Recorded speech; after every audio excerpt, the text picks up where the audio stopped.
podcast is brought to you by Incremental. You ever run a holdout test, wait between 2 and 5 weeks for the results, and then realize you just wasted a big chunk of budget? By the time the data comes in, the campaign's over, the money's gone, and the insight's basically a post-mortem. That's why I like what Incremental is doing. They give you always-on incrementality measurement. No experiments, no holdouts, no delays. You get answers while the campaign is live, so you can actually make changes, not just analyze the wreckage. With Incremental, you don't just learn what worked, you do something about it. Check them out at Incremental, the future of measurement. This podcast is brought to you by AudioHook, the leading independent audio DSP. AudioHook has direct publisher integrations into all major podcast and streaming radio platforms, providing 40% more inventory than what could be accessed in omnichannel DSPs. What's more, AudioBook has full transcripts on more than 90% of all podcast inventory, enabling advanced contextual targeting and brand suitability.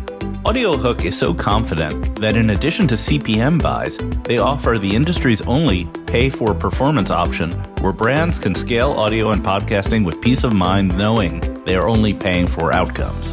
Visit audiohook.com to learn more. That's audiohook.com.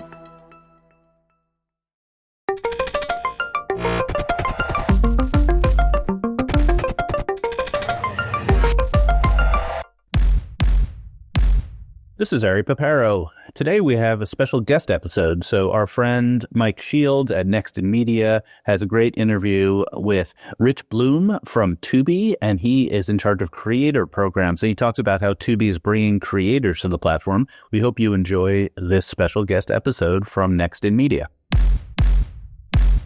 Hi, everybody. Welcome to Next in Media. I'm Mike Shields, and my guest this week is Rich Bloom. He is the recently appointed EVP and GM at Tubi, head of the creator program and business development.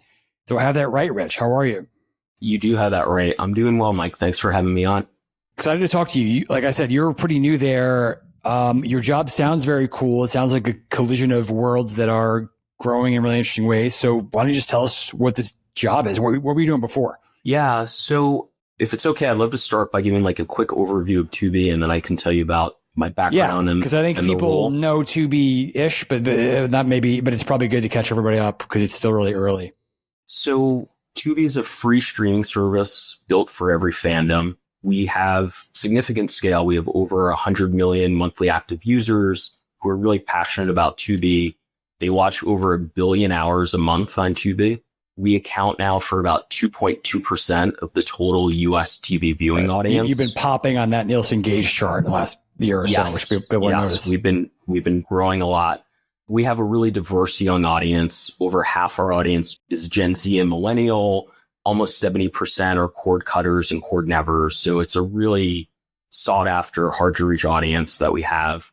And then, we're often bucketed into the fast category. We are really first and foremost an ad-supported VOD platform. About 95% of our viewing time is VOD, and about 5% is linear fast. So it's really like an intentional lean forward audience that we have. And then a big part of our secret sauce is we have by far the largest library of any streaming platform. We have almost 300,000 movies and TV episodes. We have about 400 originals.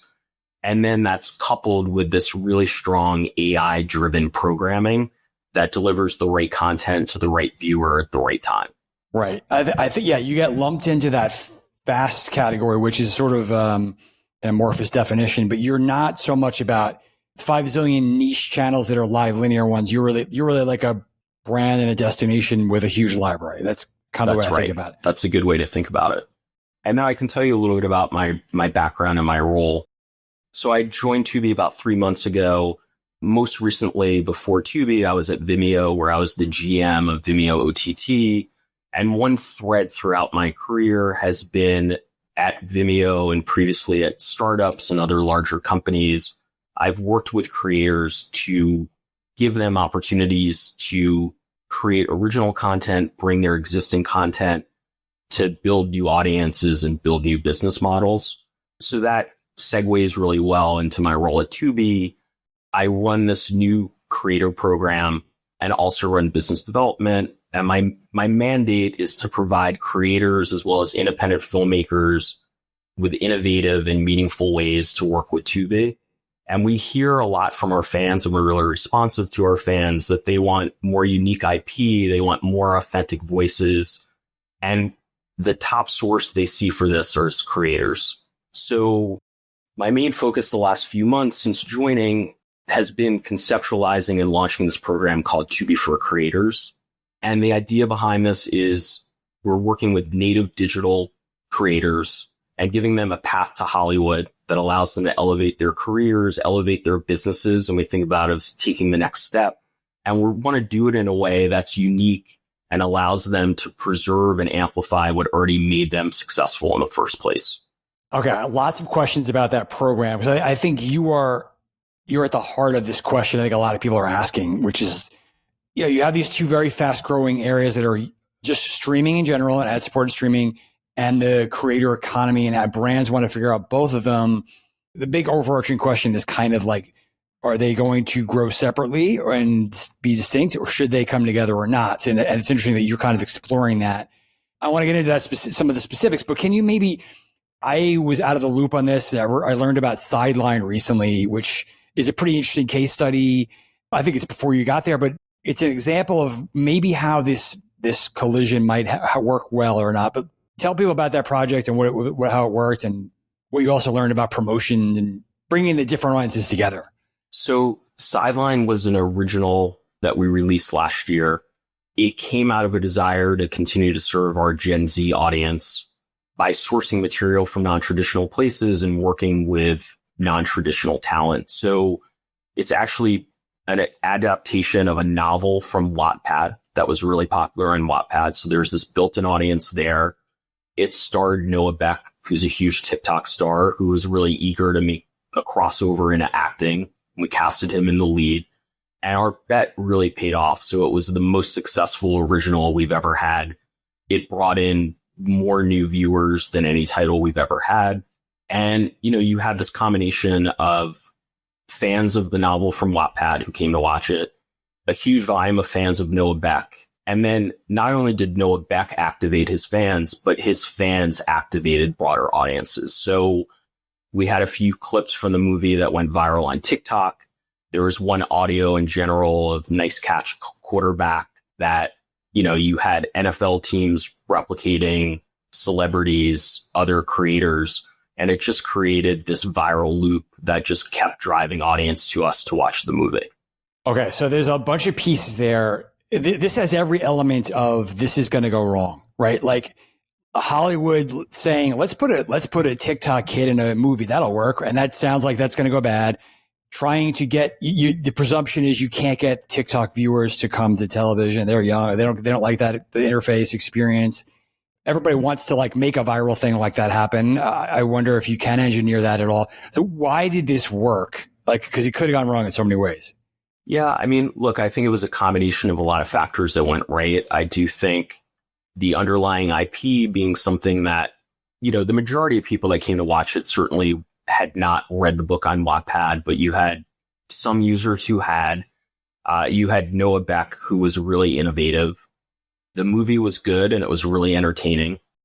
And, I do think it proved that there's this misconception that Gen Z is, not watching streaming services, not watching TV, and we find that not to be the case. The other thing that really helped here is Tubi is a really easy to use free service. So the fact that we don't have a paywall. You're not asking too much to send people back and forth. Yeah. I mean, it's, one of the things that has made us successful is just we're very accessible. So you can log in and there's some advantages, but you don't have to. So, somebody would see a clip of this on TikTok on their phone and they could click a link and go to Tubi and watch it on their phone, or they could, watch it on their TV. And we had a lot of viewing on both TV and mobile for this. So that ease of use and accessibility without having a paywall is a huge advantage when it comes to something like this that goes viral when you want to drive new viewers, and a paywall is a very cumbersome, especially when you're trying to attract the young audience. Don't always have a lot of money to throw around. Okay. So let's get into the creator program you referenced you're working on, because I think there's a couple of interesting questions you're exploring. I think we've definitely seen with YouTube's growth that there is a at one point you might have thought those kinds of formats don't work on television. You know, the vlogger thing or the gamer thing. The reason they work is because they popped on other places. Why would that work on the TV screen? That seems to be disproven. But how do you figure out it's such a vast landscape, what to put on television and what format and why? Yeah. So I think first of all, look, the line between creator content that's on YouTube and traditional content is getting blurrier and blurrier, right? So on YouTube now, YouTube for a while has been favoring content that's 20 minutes or longer in terms of the algorithm, in terms of monetization. The barriers to entry to create, content with high production value is really coming down. So, we start from a premise of that is an artificial line and it's going to get blurrier and blurrier. The other thing that's really clear from YouTube is, the majority of views on YouTube are now happening on a TV.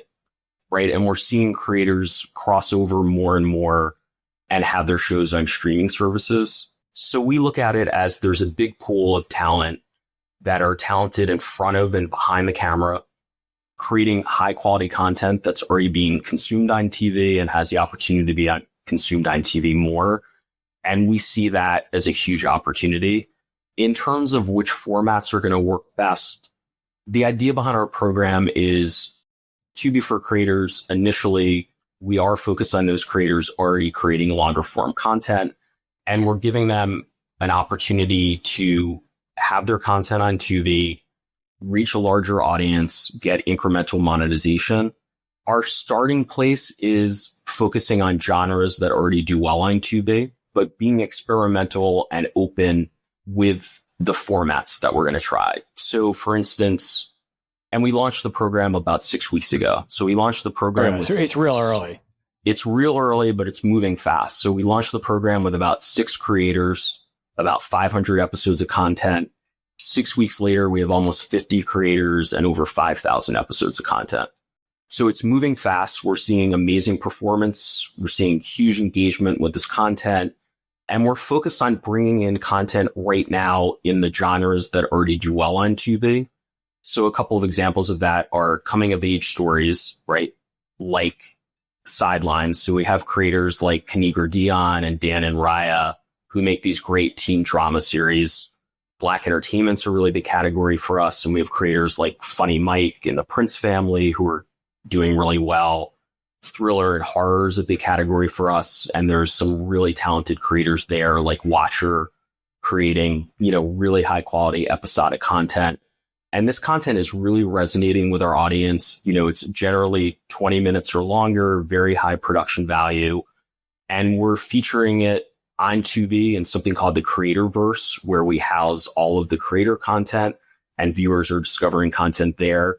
But then it's also living side by side traditional Hollywood content in the corresponding genres. And we're seeing our Tubi fans are discovering it in both places, engaging with a mix of creator and traditional content, and it's off to a really strong start. So again, really early, but it sounds like you might think, well, let's just find the 10 biggest creators with huge followings and stick them in a show or something, regardless of whether these people are proven as actors. It sounds like you have to have some kind of chop, so to speak, that will lend themselves to episodic television or your scripted stuff. I don't know if that's a hard and fast rule at this point. No, I mean, look, we have two different approaches. So there's the sideline approach where you're doing more of a traditional production and you're casting a creator in a role. We will do more of that. We have a YA slate this year with some interesting creator talent cast in it. And that's a path we're going to pursue and we had success in. And that's something our content team will continue to work on. What I'm focused on is a much bigger opportunity to do much more than work with 5 or 10 creators or, bring in a small number of creators to create, a new original show where we're pairing them with a production company. We generally have a point of view of we're much more ambitious and optimistic about the potential for creators.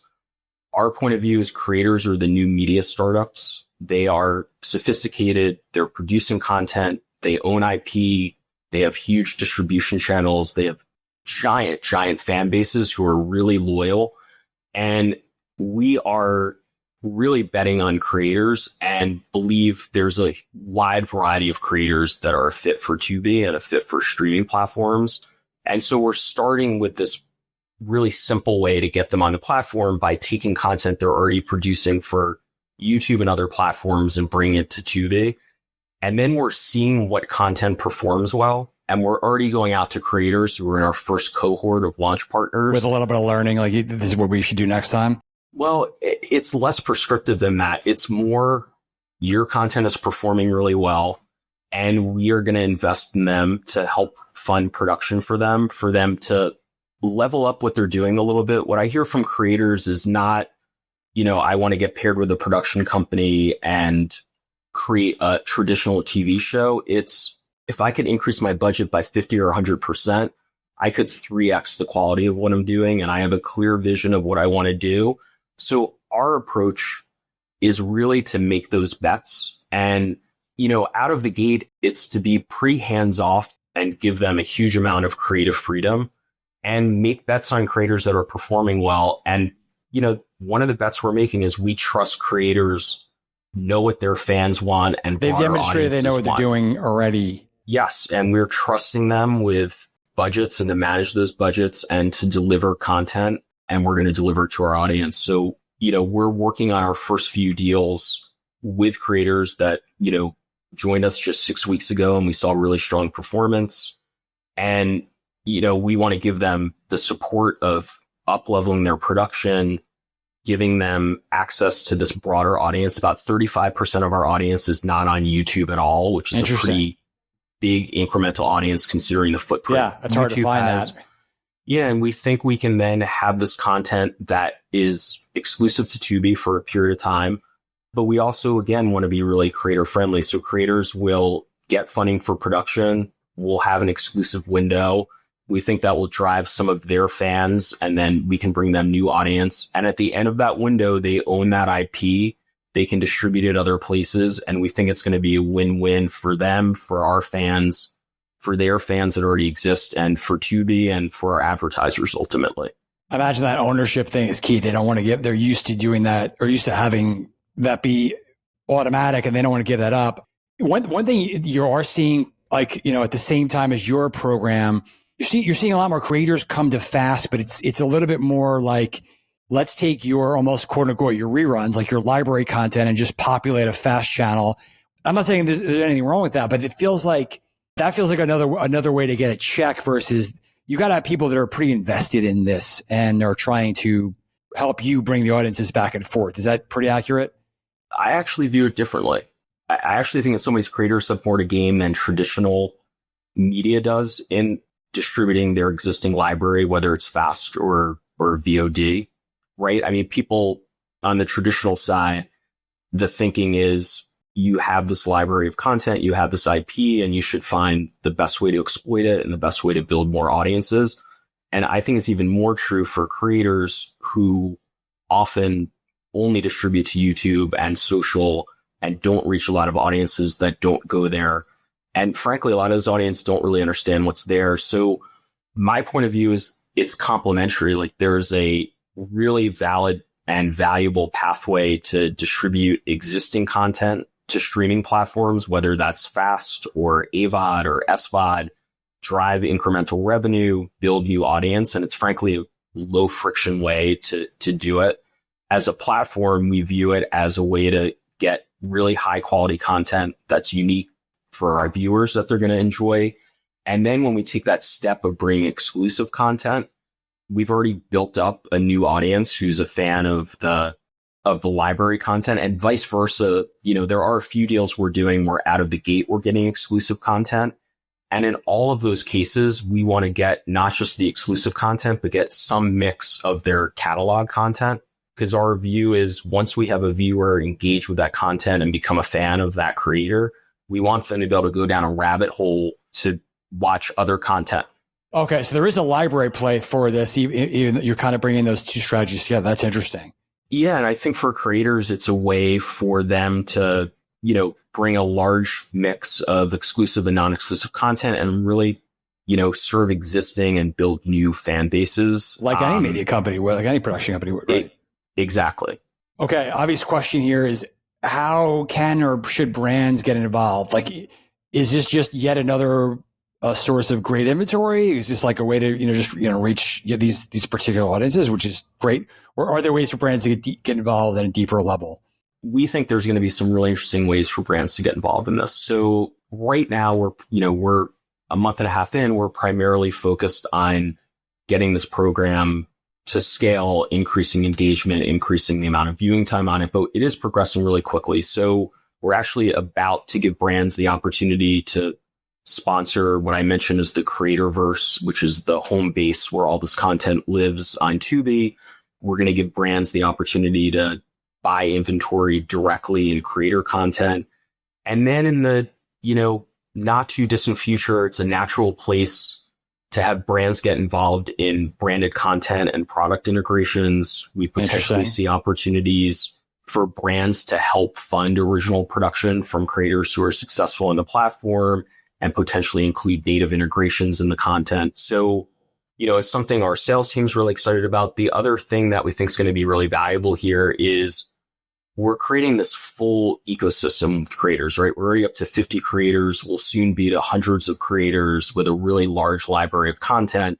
And it's really this, library of kind of the best of creator content in a really brand safe, curated environment. And we do believe there's going to be a lot of value for brands to partner with us in this area. Because you are still not going to be, I don't think, becoming a wide open platform for UGC. There's still an element of like brands who like predictability will be able to find that. That's right. We're going to be focused on, high quality brand safe content across a lot of different areas. All right. Let me ask you it's such an interesting moment. And this is kind of a macro question. Again, you've been there for a couple months. I'm a pro at this point. Yeah. But I mean, like you're seeing, the huge growth in streaming, and the huge, maybe still surprising growth of YouTube on television and also all these other newer platforms. There's, like you said, we shouldn't view them as totally different worlds where audiences don't come back and forth. But there's a sense that this TV is screwed if it doesn't get more like social. And then, but then, how far can you go there? How much can you make television about short form and in feed? And vice versa. So how do you think about that? Like, should television start embracing elements of YouTube, just like YouTube is embracing elements of television? Look, I think it's a natural evolution, and I think the convergence is clearly already happening. I think of it less in terms of short form, long form. For Tubi, at least for now in the foreseeable future, we are focused on longer form content that's 15, 20 minutes and up in general. And we think, at least for now, that's the right length. I think, and I mentioned this, like, to me, one of the biggest things to take from what's working with creators on YouTube and social platforms is they're not giving notes to creators. They're not prescriptive about what type of content should be there. And that's a lesson we really want to take. Again, we're not going to be an open platform, but we want to choose creators that we think are a good fit for Tubi and then just let them do their thing and trust them. And that's one of the big learnings that we have. And then we want to marry that with giving them support that they're not able to get from YouTube and social platforms now, right? Funding for production, more active support in reaching new audiences and helping them up level and have this path to Hollywood. And to us, we're in a unique position to offer that. And that's really the path we're focused on. Do you think TV needs, there's a certain thinking that this generation is used to their media being participatory or active. Like, does TV need to adopt elements like community and sharing? Does that make sense in a lean back place? Look, I think it's a good question. It's an open question. On YouTube right now, when you're watching YouTube on TV, it is more of a lean back experience, right? True. It's not. And so over time, TV in general might lend itself to more interactive experiences. But I'd say for now, we're looking at the community aspect less and more working with creators being this opportunity for us to bring really diverse voices, unique stories. And then we're keeping an eye on kind of how that evolves and whether, different aspects of community over time. And then other things like interactivity for the Super Bowl, for instance, we had shoppable video as part of our shoulder content there. So those are things to look, that all streaming services are looking at. But for now, it's not the primary focus for us. Lastly, besides the Super Bowl, what's popping on Tubi that maybe people don't expect or appreciate besides your work, of course? And then give me something weird to find.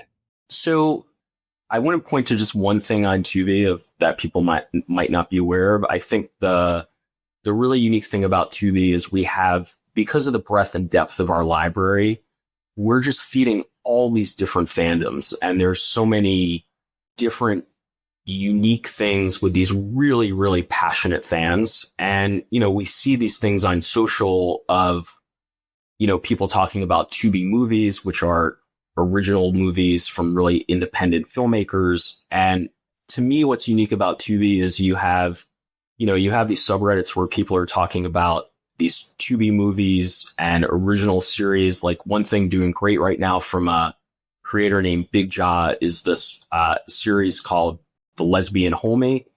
And then on the other side, you have people that are really excited that we have Murder, She Wrote right now. Yes. And we thrive on serving these really diverse fandoms. And that is something we're going to continue to do, and really a big part of our secret sauce of what's driven our growth.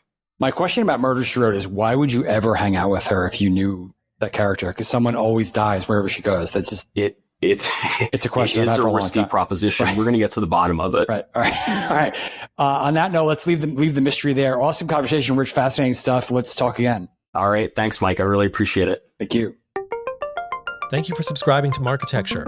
New interviews are added every week at marketecture.tv and your favorite podcasting app.